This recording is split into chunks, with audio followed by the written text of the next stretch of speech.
नमस्कार साथियों, स्वागत है आपका हमारे YouTube चैनल में। आप छत्तीसगढ़ की किस जगह से हमारे समाचार सुन रहे हैं, कृपया कमेंट बॉक्स में लिखकर हमें जरूर बताएं। रायपुर से प्रस्तुत है छत्तीसगढ़ के प्रादेशिक समाचार। समाचारों के साथ में रजनी शुक्ला। पहले मुख्य समाचार। उपराष्ट्रपति जगदीप धनखड़ कल इंदिरा गांधी कृषि विश्वविद्यालय के 38वें स्थापना दिवस कार्यक्रम में मुख्य अतिथि के रूप में हुए शामिल। छत्तीसगढ़ विधानसभा में कल से 2 दिवसीय प्रबोधन कार्यक्रम शुरू हुआ। लोकसभा अध्यक्ष ओम बिरला ने किया शुभारंभ। राज्य शासन ने श्री रामलला प्राण प्रतिष्ठा के अवसर पर 22 जनवरी को प्रदेश में पशुवध गृह और मांस बिक्री की दुकानें बंद रखने का लिया निर्णय। और बीजापुर जिले में सुरक्षा बलों के साथ हुई मुठभेड़ में 2 महिला सहित 3 माओवादी मारे गए। अब समाचार विस्तार से। उपराष्ट्रपति जगदीप धनखड़ कल इंदिरा गांधी कृषि विश्वविद्यालय के 38वें स्थापना दिवस कार्यक्रम में मुख्य अतिथि के रूप में शामिल हुए। इस मौके पर उन्होंने कहा कि किसान खुशहाल होंगे तो देश खुशहाल होगा। किसानों के लिए खेती किसानी आजीविका का साधन ही नहीं बल्कि देश की अर्थव्यवस्था को गति प्रदान करने, पर्यावरण संरक्षण और सामाजिक विकास का आधार है। श्री धनखड़ ने कहा कि कृषि क्षेत्र में आधुनिक तकनीकी को अपनाकर और किसानों को सहयोग प्रदान कर आने वाली पीढ़ियों के लिए खाद्य सुरक्षा सुनिश्चित करने के साथ ही वर्ष 2047 तक विकसित भारत बनाने के लक्ष्य को हासिल किया जा सकता है। उपराष्ट्रपति ने विद्यार्थियों से कहा कि विकसित भारत बनाने में उनकी भूमिका एक सैनिक की तरह है। उन्होंने वैज्ञानिकों और विद्यार्थियों का आह्वान किया कि किसानों को कृषि उत्पादों की बेहतर मार्केटिंग और मूल्य संवर्धन के लिए प्रोत्साहित करें। इस मौके पर उपराष्ट्रपति ने विश्वविद्यालय द्वारा विकसित की गई धान की इम्यूनो बूस्टर और कैंसर रोधी नई किस्म संजीवनी से निर्मित 3 उत्पादों का लोकार्पण किया। इसके पहले उपराष्ट्रपति ने विश्वविद्यालय परिसर में लगाए गए विभिन्न स्टॉलों का निरीक्षण किया और परिसर में मोलसरी का पौधा भी रोपा। समारोह की अध्यक्षता राज्यपाल विश्वभूषण हरिचंदन ने की। इस अवसर पर मुख्यमंत्री विष्णुदेव साय और कृषि मंत्री रामविचार नेताम भी उपस्थित थे। छत्तीसगढ़ विधानसभा के नवनिर्वाचित विधायकों को विधानसभा की कार्यप्रणाली और संसदीय प्रक्रियाओं से अवगत कराने के लिए विधानसभा परिसर स्थित प्रेक्षागृह में 2 दिवसीय प्रबोधन कार्यक्रम शुरू हुआ। लोकसभा अध्यक्ष ओम बिरला ने कल इस कार्यक्रम का शुभारंभ किया।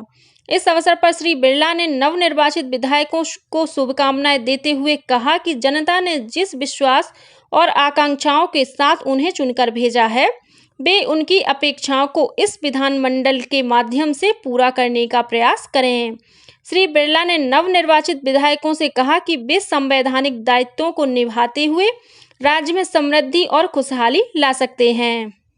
उन्होंने कहा कि जो विधायक विधानसभा में जितना ज़्यादा बैठता है, वो विधानसभा में अपने विचार उतने ही बेहतर तरीके से रख पाता है और इस तरह से अपने क्षेत्र का बेहतर प्रतिनिधित्व कर पाता है। प्रबोधन कार्यक्रम में केंद्रीय स्वास्थ्य मंत्री मनसुख मांडविया, उत्तर प्रदेश विधानसभा के अध्यक्ष सतीश महाना और लोकसभा महासचिव उत्पल कुमार सिंह ने भी उद्बोधन दिया। कार्यक्रम को उप मुख्यमंत्री अरुण साव, संसदीय कार्य मंत्री ब्रजमोहन अग्रवाल और नेता प्रतिपक्ष डॉक्टर चरणदास महंत ने भी संबोधित किया। प्रबोधन कार्यक्रम के दूसरे दिन आज शाम केंद्रीय गृह मंत्री अमित शाह राज्य विधानसभा के नवनिर्वाचित सदस्यों को मार्गदर्शन देंगे। केंद्रीय गृह मंत्री अपने रायपुर प्रवास के दौरान आज दोपहर विधानसभा परिसर में ही वामपंथी उग्रवाद से निपटने में हुई प्रगति के साथ ही इससे संबंधित कार्य योजना की समीक्षा करेंगे। अयोध्या में 22 जनवरी को श्री रामलला के प्राण प्रतिष्ठा समारोह के अवसर पर प्रदेश के सभी आश्रम, छात्रावासों और कार्यालयों में भी शंख ध्वनि, घंटानाद और आरती पूजन का कार्यक्रम होगा। वहीं शाम को दीप प्रज्वलित कर दीपोत्सव मनाया जाएगा। 22 जनवरी को सुबह 11 बजे से दोपहर 1 बजे के बीच आश्रम, छात्रावासों और कार्यालयों में टेलीविजन या LED स्क्रीन लगाकर अयोध्या में होने वाले प्राण प्रतिष्ठा समारोह को दिखाया जाएगा। वहीं आज आश्रम, छात्रावास, प्रयास एकलव्य विद्यालय और क्रीड़ा परिसर सहित अन्य सभी कार्यालयों और भवन परिसरों में स्वच्छता अभियान चलाया जाएगा। इस बीच राज्य शासन ने श्री रामलला प्राण प्रतिष्ठा के अवसर पर 22 जनवरी को प्रदेश में पशुवध गृह और मांस बिक्री की दुकानें बंद रखने का निर्णय लिया है। वहीं संस्कृति विभाग द्वारा कल रायपुर के पुलिस परेड मैदान में गाथा श्री राम मंदिर के नाम से कार्यक्रम का आयोजन किया गया। इस कार्यक्रम में 2000 वर्षों के इतिहास के साथ ही 500 वर्षों के संघर्ष को भी शो के माध्यम से दिखाया गया। अयोध्या धाम में श्री रामलला प्राण प्रतिष्ठा समारोह के अवसर पर रायपुर में भी विभिन्न कार्यक्रम आयोजित किए जा रहे हैं। मोहल्लों में शोभा यात्रा निकाली जा रही है और अयोध्या के कार्यक्रम को लाइव प्रसारण देखने की व्यवस्था की गई है। जिला प्रशासन द्वारा मठपारा स्थित दूधाधारी मठ में प्राण प्रतिष्ठा समारोह का आयोजन किया जाएगा। इस कार्यक्रम के मुख्य अतिथि संस्कृति मंत्री ब्रजमोहन अग्रवाल होंगे। वहीं अध्यक्षता सांसद सुनील सोनी करेंगे। इस अवसर पर मानस मंडलियां मानस गान प्रस्तुत करेंगी और उन्हें सम्मानित भी किया जाएगा। इसी दिन शहर के विभिन्न तालाबों की साफ सफाई की जाएगी। कृषि मंत्री रामविचार नेताम के निर्देश पर 22 जनवरी को अयोध्या में प्रभु श्री राम के प्राण प्रतिष्ठा समारोह के उपलक्ष्य में विभाग के सभी कार्यालयों, संस्थानों, भवन परिसरों में शंख ध्वनि और घंटा नाद और आरती पूजन किया जाएगा। सभी कार्यालयों और भवनों में संध्या बेला दीप प्रज्वलित कर दीपोत्सव मनाया जाएगा। प्रदेश में सार्वजनिक वितरण प्रणाली के तहत वर्तमान में प्रचलित सभी राशन कार्डों के नवीनीकरण का कार्य 25 जनवरी से 29 फरवरी तक किया जाएगा। इसके लिए खाद्य विभाग द्वारा नया मोबाइल ऐप तैयार किया गया है। इस ऐप के माध्यम से राशन कार्डधारी राशन कार्ड के नवीनीकरण के लिए ऑनलाइन आवेदन प्रस्तुत कर सकते हैं। खाद्य विभाग द्वारा इस संबंध में सभी कलेक्टरों को आवश्यक दिशा निर्देश जारी किए गए हैं। केंद्र सरकार ने कहा है कि विकसित भारत संकल्प यात्रा के दौरान 5 करोड़ से अधिक लोगों ने निःशुल्क स्वास्थ्य सेवाओं का लाभ उठाया है। केंद्रीय स्वास्थ्य मंत्रालय ने कहा है कि ग्राम पंचायतों और शहरी स्थानीय निकायों में अब तक करीब 2 लाख स्वास्थ्य शिविर लगाए गए हैं। आयुष्मान भारत प्रधानमंत्री जन आरोग्य योजना के अंतर्गत 2 करोड़ 61 लाख आयुष्मान कार्ड जारी किए गए हैं। योजना का उद्देश्य एक परिवार को हर वर्ष 5 लाख रुपए का स्वास्थ्य बीमा उपलब्ध कराना है। यात्रा के दौरान 2 करोड़ 62 लाख लोगों के तपेदिक की जांच की गई और करीब 10 लाख लोगों को बड़े अस्पतालों में रेफर किया गया। बीजापुर जिले में कल सुरक्षा बलों के साथ हुई मुठभेड़ में 2 महिला सहित 3 माओवादी मारे गए हैं। जिले के पुलिस अधीक्षक आंजनेय बासने ने बताया कि बासागुड़ा थाना क्षेत्र में माओवादियों की मौजूदगी की सूचना मिलने पर डीआरजी और कोबरा बटालियन की संयुक्त टीम सर्चिंग के लिए रवाना की गई थी। इसी दौरान बलम नेड्रा के पास बेलम गुट्टा पहाड़ी में पहले से घात लगाए बैठे माओवादियों ने जवानों पर फायरिंग शुरू कर दी। सुरक्षा बलों ने भी जवाबी कार्रवाई की। इस मुठभेड़ में 3 माओवादी मारे गए हैं। वहीं घटनास्थल से 2 भरमार बंदूक, 1 पिस्टल, 5 जिंदा कारतूस सहित बड़ी मात्रा में माओवादी सामग्री बरामद की गई है।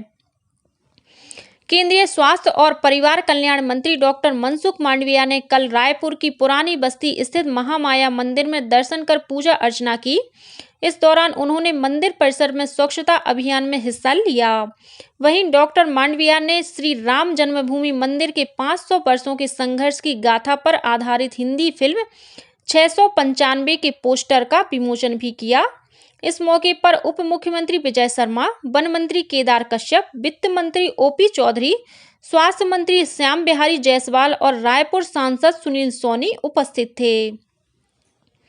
छत्तीसगढ़ उच्च न्यायालय ने महादीप सट्टा ऐप मामले को संज्ञान में लिया है। प्रवर्तन निदेशालय ईडी के अधिवक्ता सौरभ पांडेय ने बताया कि मनी लॉन्ड्रिंग समेत अन्य मामले में 31 लोगों के खिलाफ कार्रवाई करते हुए उन्हें आरोपी बनाया गया है। सभी आरोपियों को नोटिस जारी किया गया है। उल्लेखनीय है कि ईडी ने महादीप सट्टा ऐप मामले में मनी लॉन्ड्रिंग के तहत 6 आरोपियों को गिरफ्तार किया है। इनमें से एक आरोपी से करीब 5 करोड़ 39 लाख रुपए बरामद किए गए हैं। ये सभी आरोपी वर्तमान में जेल में बंद हैं। इस मामले में ईडी ने मनी लॉन्ड्रिंग प्रकरण की सुनवाई के लिए 11 लोगों को नोटिस जारी कर न्यायालय ने उपस्थित दर्ज कराने को कहा है। और अब पेश है मौसम का हाल।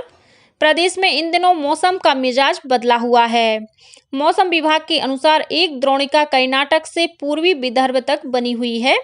वहीं बंगाल की खाड़ी से नमी आने के कारण राजधानी रायपुर सहित प्रदेश के विभिन्न हिस्सों में बादल छाए हुए हैं। इसके असर से आगामी 24 घंटों के दौरान दुर्ग, राजनांदगांव, रायपुर, बलौदाबाजार, जांजगीर और इससे लगे जिलों में कुछ स्थानों पर हल्की वर्षा होने की संभावना है। इसके साथ ही प्रदेश में न्यूनतम तापमान में गिरावट आने के आसार हैं। और अब कुछ अन्य खबरें संक्षेप में। पुलिस मुख्यालय छत्तीसगढ़ द्वारा जिला पुलिस बल के आरक्षक संवर्ग की भर्ती के लिए ऑनलाइन आवेदन भरने की तिथि को 15 फरवरी से बढ़ाकर 6 मार्च 2024 तक कर दिया है। इसके साथ ही आरक्षक संवर्ग की भर्ती में पुरुष अभ्यर्थी हेतु निर्धारित अधिकतम आयु सीमा के अतिरिक्त 5 वर्ष की और छूट प्रदान की गई है। आगामी लोकसभा चुनाव को देखते हुए भारतीय जनता पार्टी ने लोकसभावार प्रभारी, सह प्रभारी, संयोजक और सह संयोजकों की नियुक्ति कर दी है। वहीं छत्तीसगढ़ प्रदेश कांग्रेस कमेटी ने भी पार्टी मुख्यालय में चुनाव वार रूम का गठन किया है।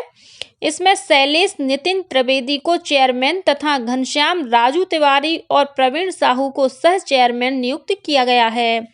और आदिम जाति विकास विभाग द्वारा पोस्ट मैट्रिक छात्रवृत्ति योजना के तहत विद्यार्थियों के लिए बैंक खातों को अपने आधार नंबर से लिंक कराने की अंतिम तिथि 22 जनवरी तक बढ़ा दी गई है। इसी के साथ छत्तीसगढ़ के समाचारों को ये बुलेटिन समाप्त हुआ।